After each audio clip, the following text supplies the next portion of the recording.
Welcome back to the Deep Dive. Today, we're looking at something really interesting, some sources that basically demand you stop just watching your life happen. Yeah, it's about demanding better edits, you could say. Exactly. The big idea is this.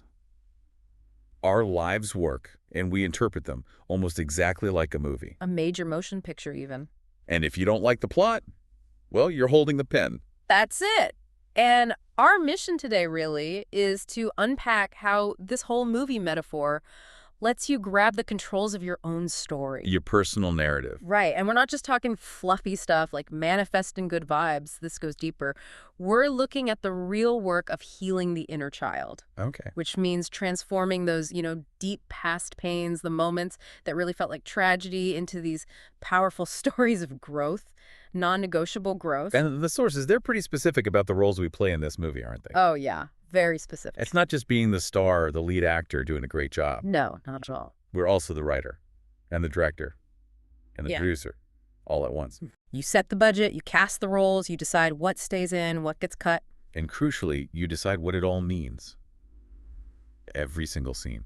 It's inherently a perspective of high agency, isn't it? Taking that much control. Definitely.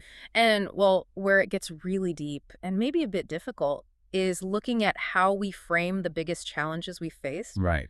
Because if we accept we're the writer, then we have to look at the characters we cast in those really tough roles, the ones that tested us. Okay, let's jump right into that because there's a striking example in the sources. It really makes you rethink blame, actually. The author's own story. Yeah. The author talks about their upbringing and frames their own mother as the main antagonist in their life's movie. Which is, wow, quite a statement. It is. And what's fascinating, really revolutionary, I think, is the implication there, especially for healing. How so? Well, the author realized that this specific, difficult, demanding role, it was actually written by their own subconscious self. Written for the mother. Written for her, yeah. And that she performed it, quote, magnificently. The pain was absolutely real, no question. But the function of that character was critical for the plot. Okay, I think a lot of people hearing that might immediately push back. It sounds a bit like minimizing trauma, doesn't it? It could sound that way initially, sure. So how do the sources justify framing someone challenging, like a parent, not as a villain who just caused damage, but as, well, a critical plot device? The justification, they argue, it lies entirely in the outcome. And the necessity of that conflict for the main character's development. The protagonist. The protagonist, yes. The presence of that antagonism, that challenge, meant the protagonist, the author, simply couldn't stay passive. Couldn't coast. Exactly. The sources detail how the sustained challenge forced the author to develop this very specific, very powerful set of traits. Like what?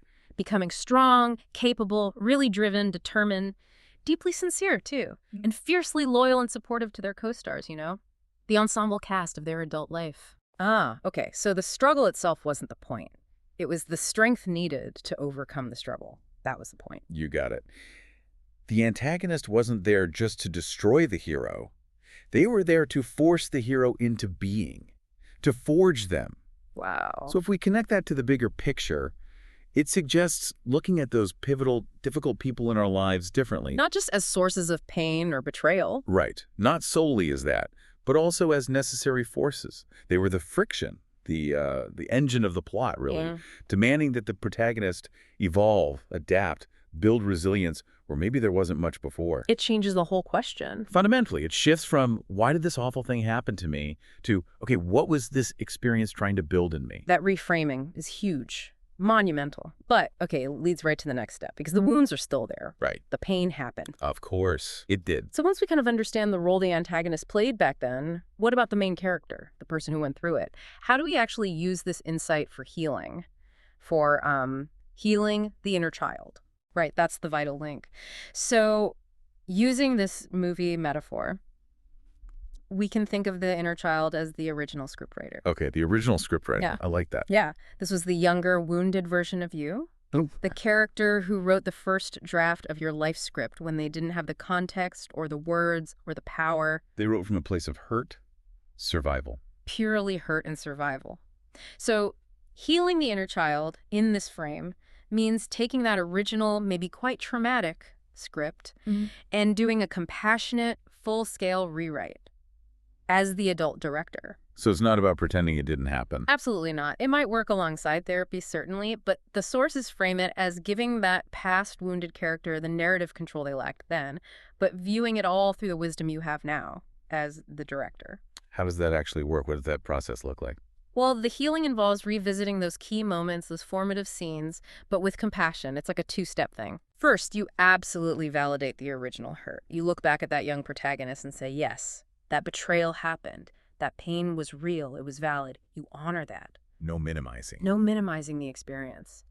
But then comes the second step, which is arguably more powerful. As the director, you look at that same scene and you recognize the strength, the wisdom, the resilience that was forged because of it. And you integrate it. You integrate the whole event into a stronger, more complete adult sense of self. So you're kind of maximizing the beneficial response. Yeah. While minimizing how long you wear the victim label. Yeah. You don't downplay the event, you just change its final meaning in the overall story arc. Precisely. The goal is transformation. You're taking that raw past trauma and deliberately, consciously converting it into a narrative of growth, empowerment. You, the adult director, get the final say on what the pain meant ultimately. Yes. Not the child who first experienced it without context. You decide the meaning now.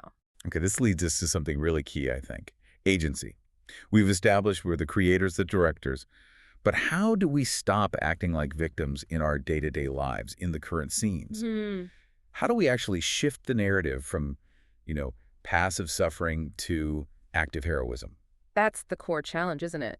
The sources emphasize that agency shows up in active choices, especially choices about language and perspective. How we talk to ourselves. How we talk about ourselves and our experiences. The fundamental shift is moving away from passive descriptions. A victim might say, I'm damaged, or this happened and now I'm broken. Right. That feels very final. It does. The hero, the director, consciously rewrites that line. They might say something like, I survived that critical plot point and it forced me to forge the very strength that defines me now. That's a radically different internal dialogue. Are there specific techniques, things listeners could try? Yes, absolutely. One really effective technique described is journaling, what they call the director's commentary on past difficult scenes. Director's commentary, like on a DVD. Exactly like that. So when a tough memory comes up, you don't just sort of passively relive the pain, you stop and you actually write out the scene, but from 3 different perspectives. Oh, interesting. What are the 3? Okay, first is the wounded character's perspective. What they felt, what they feared, the powerlessness they perceived back then. Really get into that raw experience. Okay. Second, and this is tricky but important, is the antagonist's perspective. You try to write out their potential motivations, even if they were flawed or hurtful. Acknowledge they were also performing a role, likely shaped by their own script, their own wounds. That requires some empathy, or at least perspective taking. It does. And the third, and this is the crucial one, is the adult director's perspective. This is where you explain to the wounded character why that difficult scene was ultimately necessary for the hero's journey, for their growth. Wow. That sounds like a powerful way to challenge that automatic assumption that anything difficult was just a personal attack meant to destroy you. It absolutely is. By consciously stepping into that director's chair, you stop just reacting emotionally to the past. You start analyzing it constructively. Asking different questions. Right. Asking, what did the protagonist learn? What skill did they have to develop? What armor did they build that they still use today?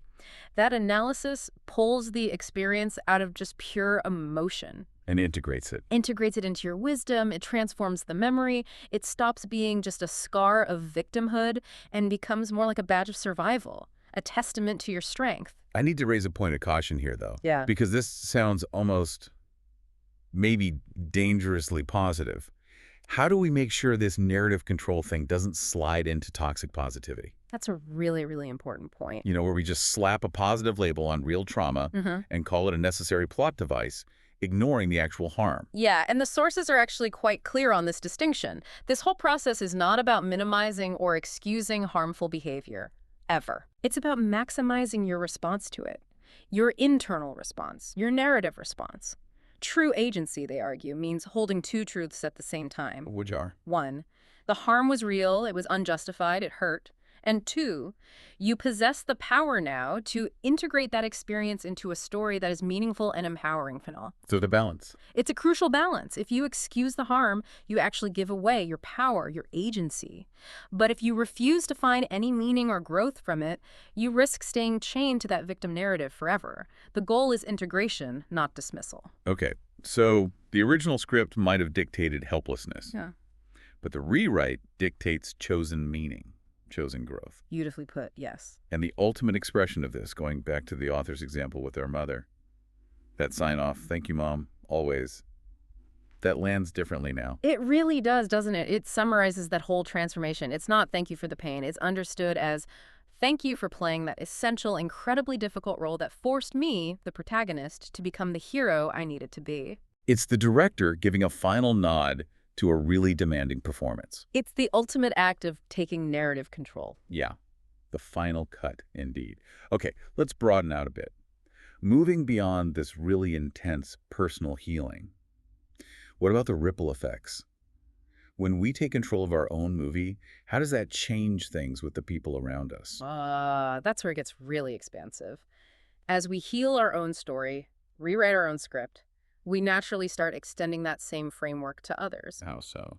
We begin to recognize that, hey, everyone else, they're also the star, writer, and director of their own movie, and we're just co-stars, maybe even extras, in their narratives. That realization alone must foster huge empathy. Enormous empathy. Because when someone plays a difficult or frustrating role in our movie, we can start to ask different questions like, okay, what's their plot point right now? What difficult role are they trying to navigate in their script? That makes empathy and forgiveness less like vague ideals and more like practical tools for navigating relationships. Exactly. They become practical tools, and who receives that forgiveness is key too. Meaning? It's forgiveness for ourselves first.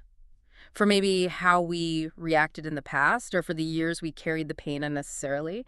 But it's also forgiveness for those who hurt us. Forgiving them for playing those difficult roles. Forgiving them for fulfilling the roles that we maybe unconsciously even cast them in. Roles that were needed somehow to propel our own hero's journey forward. It's a strange, complex idea. It's definitely a liberation, though. It feels like freedom. By seeing our lives this way, through this movie metaphor, we're not just fixing the past record. No. We're actively scripting a better future, a future with more strength, more compassion, more love. We're basically giving ourselves permission to write the best possible ending. And that scripting, it requires ongoing action, doesn't it? It's not a one-time fix. It's about choosing your next scene consciously, starting today. Right now. Which really brings up a big question for you, the listener. If you truly accept you have this agency, this power as the writer and director, how are you going to use it? How will you make the rest of your movie truly compelling? That really is the core takeaway here, isn't it? Remember the power you have as the writer-director. Recognize that even the antagonist might have served a positive function in your development, forcing your evolution. And maybe most importantly, commit to that shift, away from victimhood, where others dictate the meaning, towards agency, where you dictate the meaning of your past, and crucially, your future.